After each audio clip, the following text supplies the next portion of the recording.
Inside, Ohio's most notorious black killers, shocking murders, and true crime documentary.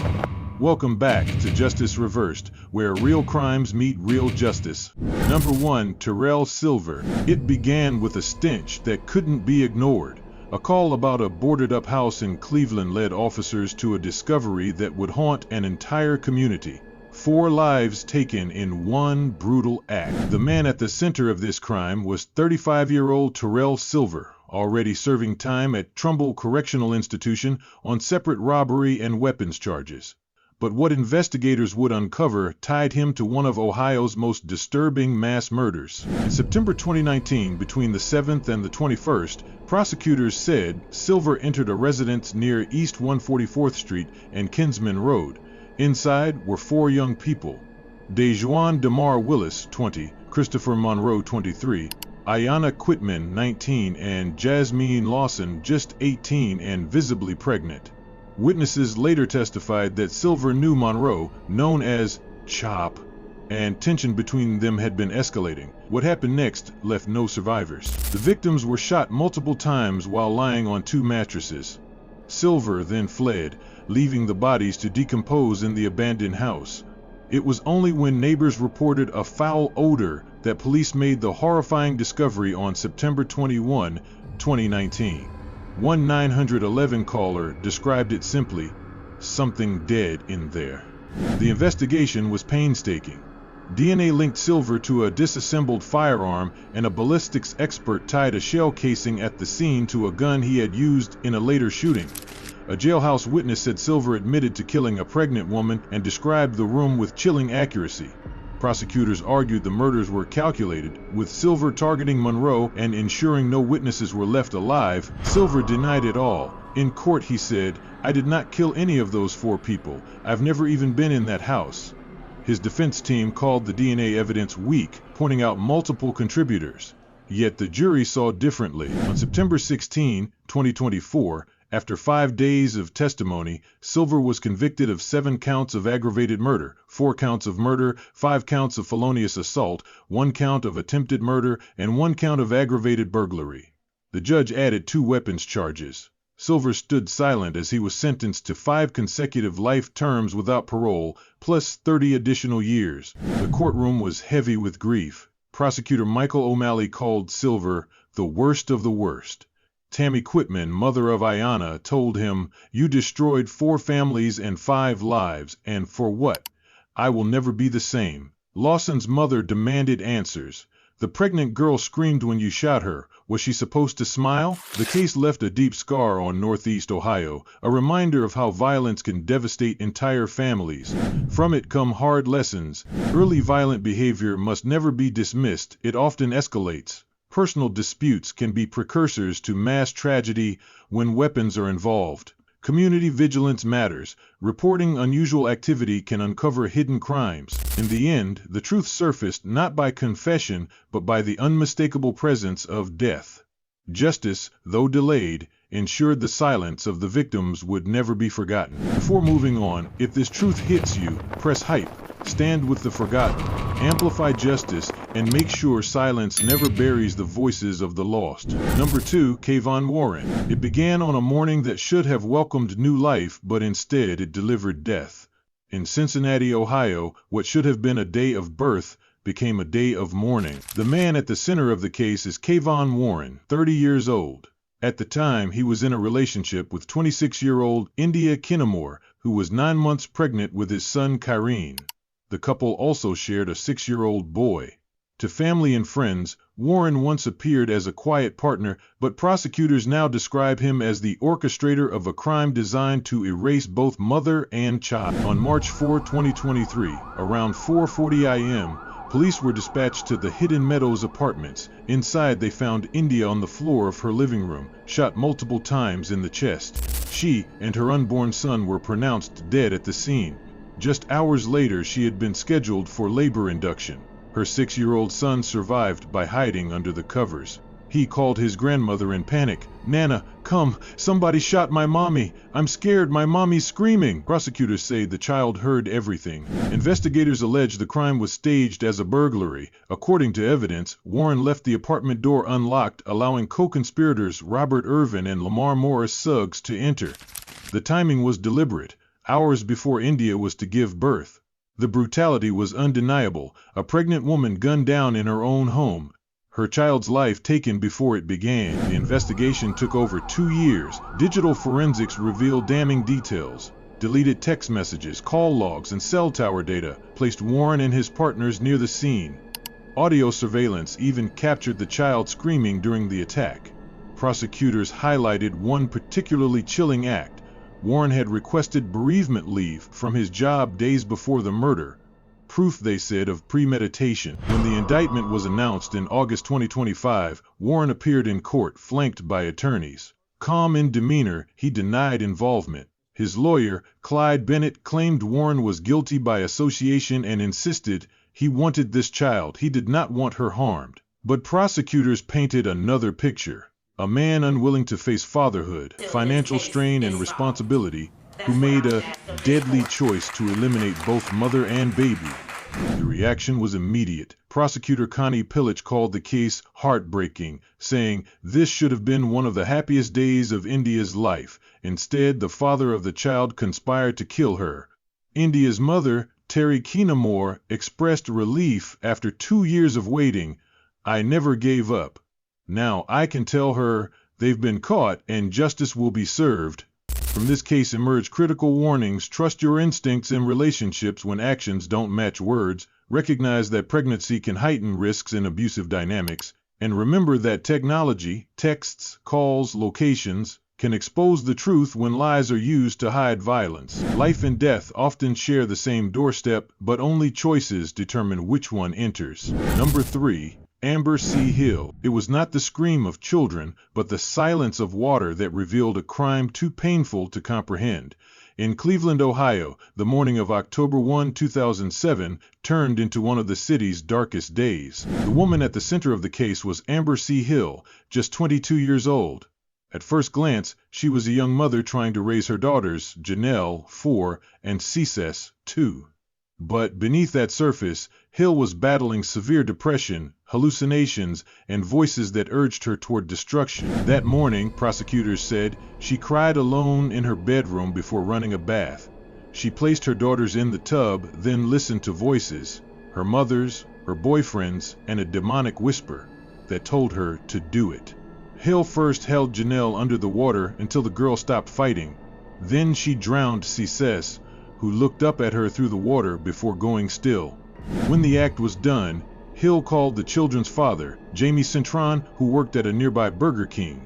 She told him the girls were at peace.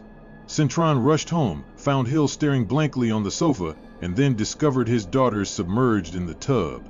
His frantic 911 call carried the sound of a father screaming, "Why? Why are my daughters dead?" Paramedics could do nothing. The brutality shocked investigators. The coroner noted marks around Janelle's neck, raising the possibility of strangulation in addition to drowning.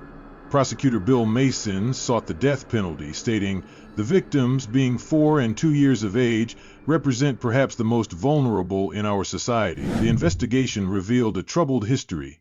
Hill had long suffered from major depressive disorder with psychotic features. She had been abused by Cintron in the past and had spiraled into self-harm, withdrawal, and suicidal thoughts. On the very day of the killings, her mother was on the way to take her to a psychiatric evaluation. The case moved quickly to trial. Hill did not deny the killings but pleaded not guilty by reason of insanity. A 3-judge panel heard the evidence, including testimony from psychologists who concluded she could not distinguish right from wrong. After 4 hours of deliberation, the judges found her not guilty by reason of insanity in January 2009. She was ordered to indefinite confinement at North Coast Behavioral Health Care, a high-security psychiatric facility. The verdict divided the community. Cintron, the children's father, said, "She did that to them. She should pay for it."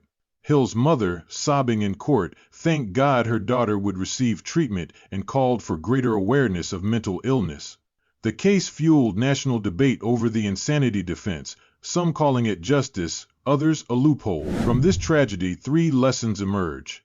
Recognize signs of untreated mental illness, never ignore domestic violence as a risk factor for future tragedy, and understand that children in troubled homes are the most vulnerable victims.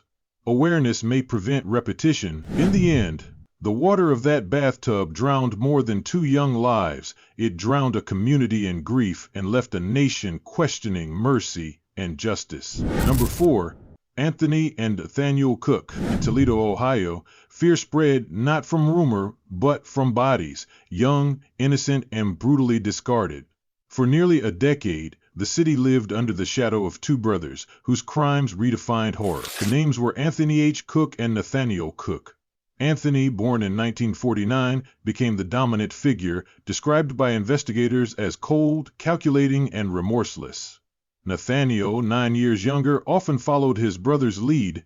Together they stalked the streets of northwestern Ohio from 1973 to 1981, preying on young couples in cars, lone women, and even a 12-year-old girl. The trail of violence was staggering. In 1973, Anthony offered 22-year-old Vicki Lynn Small a ride during a snowstorm, then raped and shot her.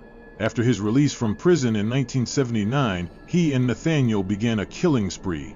Thomas Gordon, 24, was shot. His girlfriend Sandra Podgorski was raped, stabbed with an ice pick, and left for dead, though she survived by feigning death. In 1981, they abducted Connie Sue Thompson, a 19-year-old hitchhiker, raped and killed her, dumping her body in a culvert. Later that year, they tortured and murdered Dawn Renee Backus, just 12 years old, her skull crushed with a concrete block in an abandoned theater. Couples like Scott Moulton and Denise Siakowski and Daryl Cole and Stacy Bolonik were attacked. Some were shot, others beaten with a baseball bat. Denise and Stacy were sexually assaulted before being killed. The spree ended in September 1981 with the attack on Todd Sabo and Leslie Sawicki. Leslie escaped and alerted her father, Peter Sawicki, who confronted Anthony and was shot dead. Sabo survived his wounds. Fingerprints and witness testimony led to Anthony's arrest weeks later. For nearly 20 years, many murders remained unsolved. Then, in the late 1990s, DNA testing reopened cold cases. Samples linked the brothers to assaults and killings long thought unconnected. Prosecutor Julia Bates struck a controversial plea deal in 2000. Anthony confessed to 8 murders and received additional life sentences, while Nathaniel pleaded guilty to kidnapping and attempted murder, securing a 20 to 75-year sentence. Their videotaped confessions were chilling, Anthony calmly describing torture and rape, showing no remorse. In 2018, Nathaniel Cook was released on parole, despite furious protests from victims' families. Survivors like Sandra Rollins declared, "I'm disappointed. He needs to be in prison for lifer. I'm afraid for other people out there." Sharon Backus, mother of Dawn, said, "The best day of my life will be when both of them have died." In March 2025, Anthony's parole was denied. He remains in prison, now in his late 70s. The Cook brothers' crimes left Toledo scarred and the nation debating justice. They also underscored the importance of DNA in solving cold cases, proving how science can break silence when memories fade. From this darkness come urgent lessons. Never underestimate escalating violence, demand accountability even decades later, and recognize that predators often operate in pairs, emboldening one another. Fear once held Toledo hostage, but truth freed it, reminding us that justice, though delayed, will always find its way to the surface. Number 5. J.D. Scott. When justice confronts a killer battling his own mind, the outcome is never simple. The case of J.D. Scott asks, where does crime end and illness begin? Born in Cleveland in 1952, Scott's life was defined by poverty, abuse, and mental illness. Diagnosed later with chronic schizophrenia, he grew up in a home where alcohol, violence, and deprivation shaped his early years. By adulthood, he had a long criminal record and a reputation as a stick-up man. But it was the spring of 1983 that sealed his fate. On May 6, 1983, Scott and an accomplice entered the V&E Delicatessen in Cleveland. Vinium Price, a 74-year-old store owner, prepared their order as usual. She was then shot in the chest at point-blank range during an attempted armed robbery. An autopsy confirmed she died instantly. The very next day, Scott and others carried out another robbery at the Shrimp Boat, where 66-year-old security guard Alexander Jones was killed. Witnesses recalled Scott later bragging, "I did what I had to do. I'm a stick-up man." Police traced a green Cadillac leaving the scene and received a tip from an associate who overheard Scott admit his role. He was arrested months later in Philadelphia. During transport back to Ohio, he unwittingly confirmed his knowledge of the murder. When he asked why his name was being tied to a robbery and homicide charges detectives had not yet mentioned. In March 1984, after just 20 minutes of jury deliberation, Scott was convicted of aggravated murder and aggravated robbery. Jurors recommended the death penalty, a recommendation Judge Joseph McManaman accepted. While co-conspirators received life terms, Scott was sentenced to die. His demeanor in court was detached, his eyes often distant, even as victims' names were read aloud. For nearly 2 decades, appeals followed. His lawyers argued his schizophrenia made execution unconstitutional under the Eighth Amendment. International voices, including Amnesty International and the European Union, urged Ohio to spare his life. 5 jurors later signed sworn statements that they might have voted differently had they known about Scott's mental illness and abusive upbringing, yet courts upheld the sentence. On June 14, 2001, after 2 last-minute reprieves in previous months, Scott was executed by lethal injection at the Southern Ohio Correctional Facility. Before the chemicals flowed, he addressed family members present. "Spook, George, Randy, I love you all. Tell my family and friends I send my love. Don't worry. Tell them I'm all right." He was pronounced dead at 9:08 p.m. His execution reignited debates about capital punishment, especially regarding the mentally ill. Advocates warned that killing the severely mentally ill erodes the line between justice and cruelty.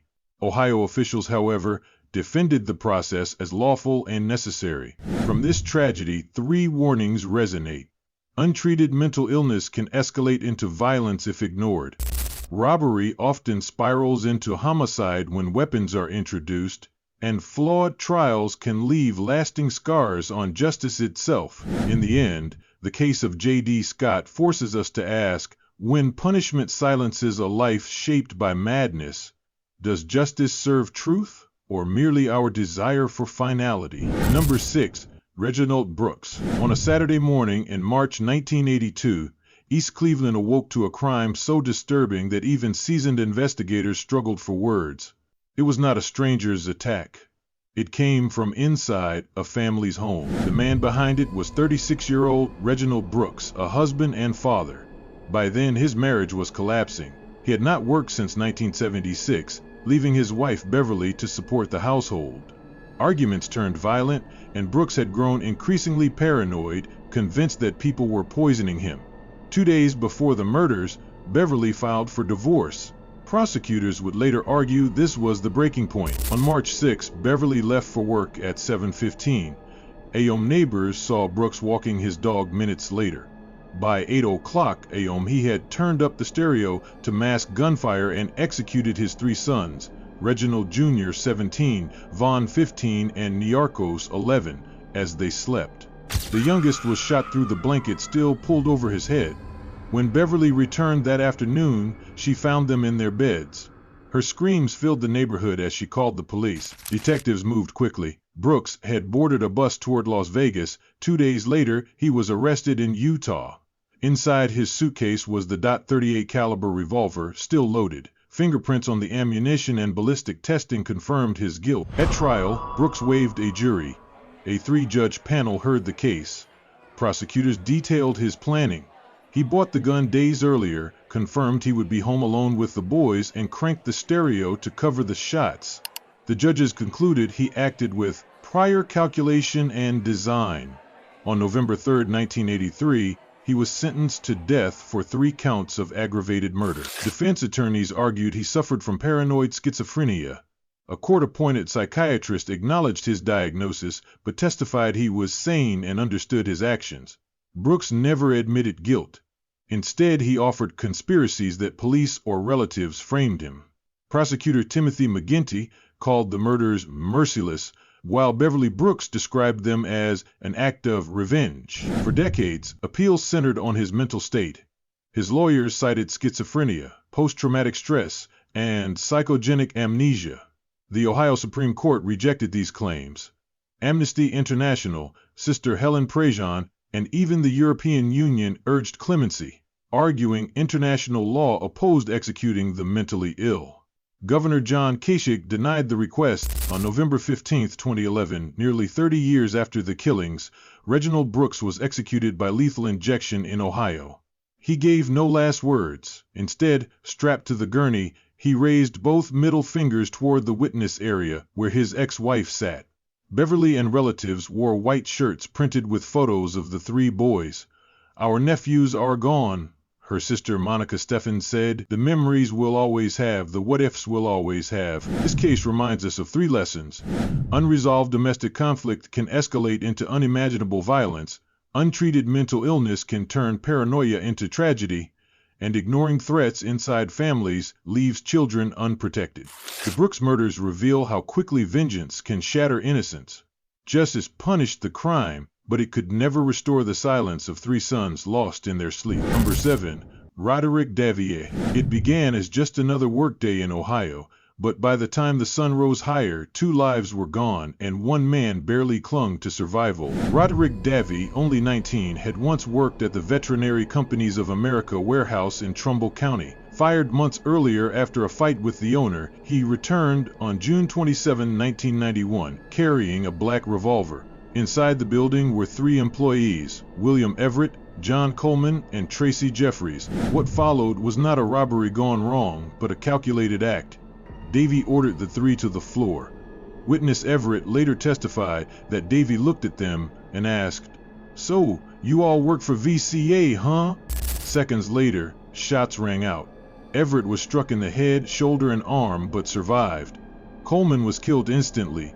Jeffries tried to flee, but Davie dragged her back, stealing her purse and Everett's wallet before sneering, "You're lucky I'm out of bullets." That luck did not last. When ammunition ran out, Davie turned to a metal folding chair. Everett, still conscious, recalled hearing Jeffries scream for several minutes before silence fell. The autopsy revealed devastating skull fractures. Blunt force trauma, so severe it left no chance of survival. Reading, Everett stumbled outside. Davie pursued him in a stolen truck, attempting to crush him against a bridge. The vehicle crashed, but Davie did not stop. He chased Everett on foot, striking him with a stick and trying to gouge out his eyes. Everett later testified, "He looked like a man on a mission. He was definitely going to kill me." Only the presence of witnesses forced Davie to flee. Investigators quickly closed in. Everett, despite his wounds, identified Davie. A bystander, Donna Smith, confirmed seeing him. Forensic evidence sealed the case. Davie's bloody fingerprint on the folding chair, hair consistent with Jeffries, and the revolver recovered from the crashed truck. That same day, Davie confessed to detectives, saying he had flipped out and shot him up. At trial, prosecutors described the murders as deliberate and cruel.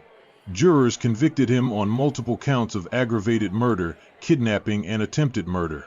The defense cited his head injury and unstable behavior, but the court ruled that the aggravating circumstances, murder during kidnapping, robbery, and burglary, outweighed any mitigation.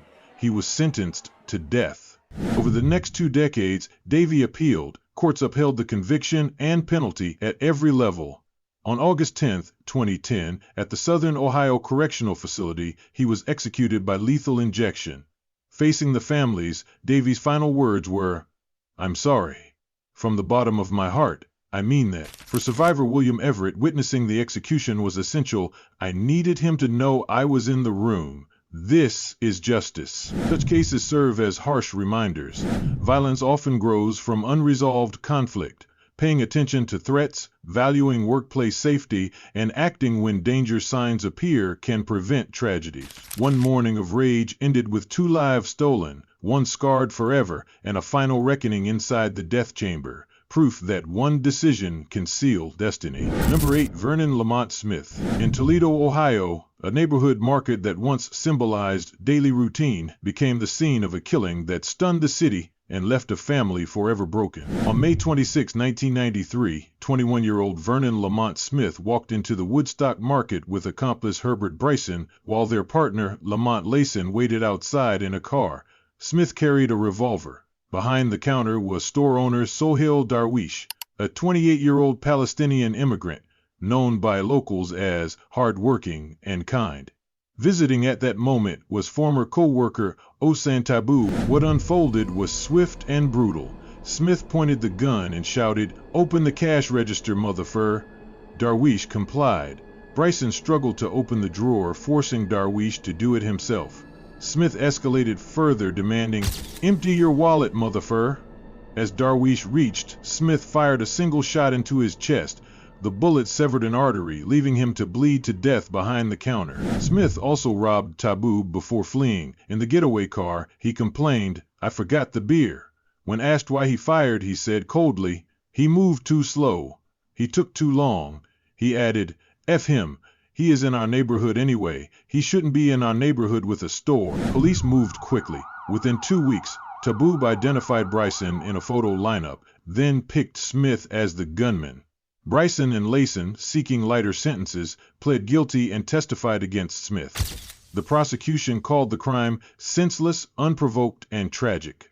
Forensic evidence confirmed Smith's guilt. During trial, the defense argued his abusive upbringing and unstable mind explained the act. Psychologist Robert Call testified Smith could lose touch with reality during stress and suffer temporary psychotic episodes. His mother described years of domestic violence in their home. Yet prosecutors pointed to his words after the shooting, showing intent rather than accident.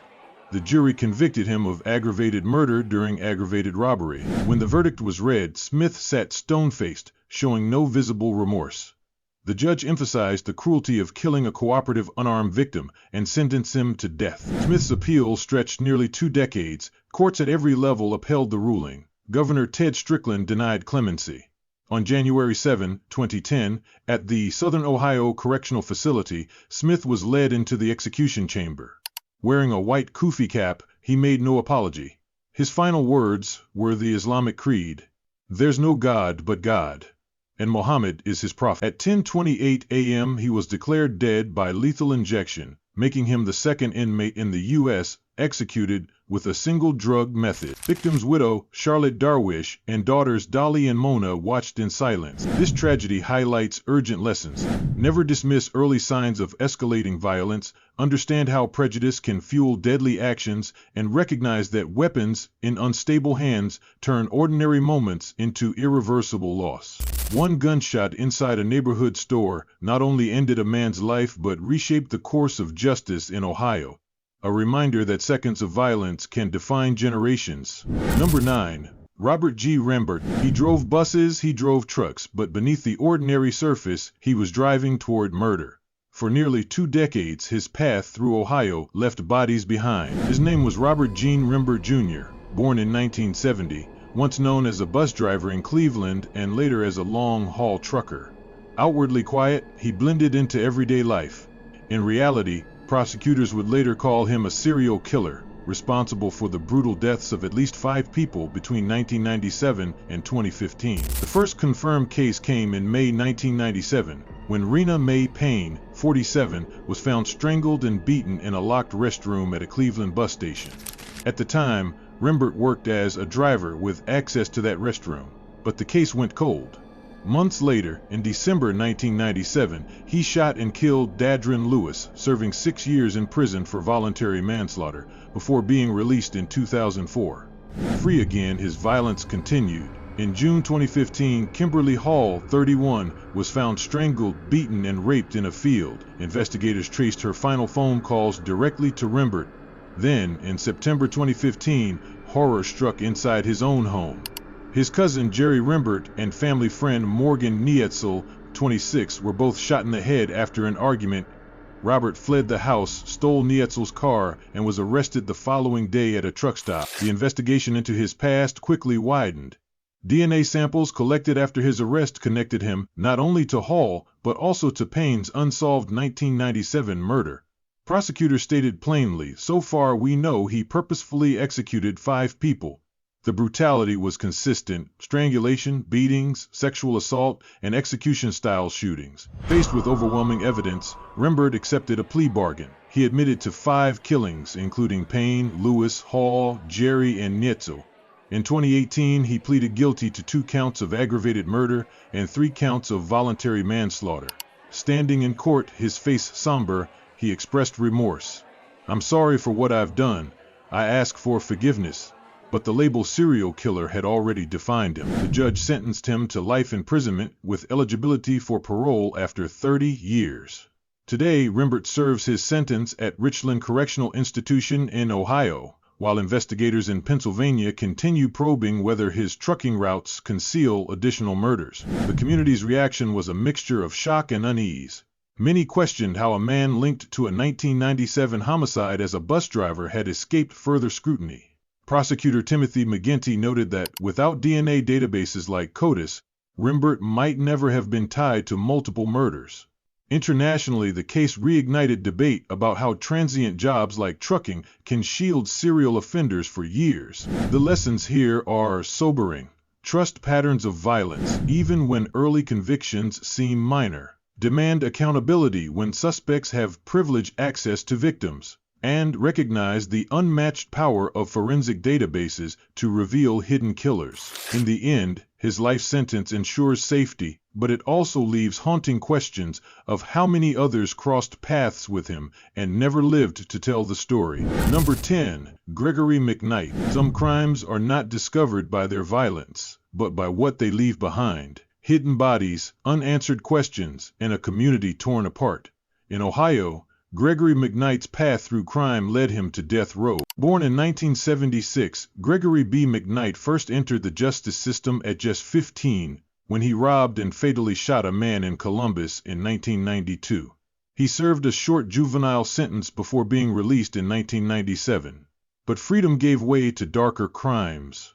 By 2000, McKnight had become the focus of one of Ohio's most disturbing murder cases. On May 13, 2000, prosecutors say McKnight abducted 20-year-old acquaintance Gregory Julius. Julius was killed, dismembered, and buried in McKnight's own yard.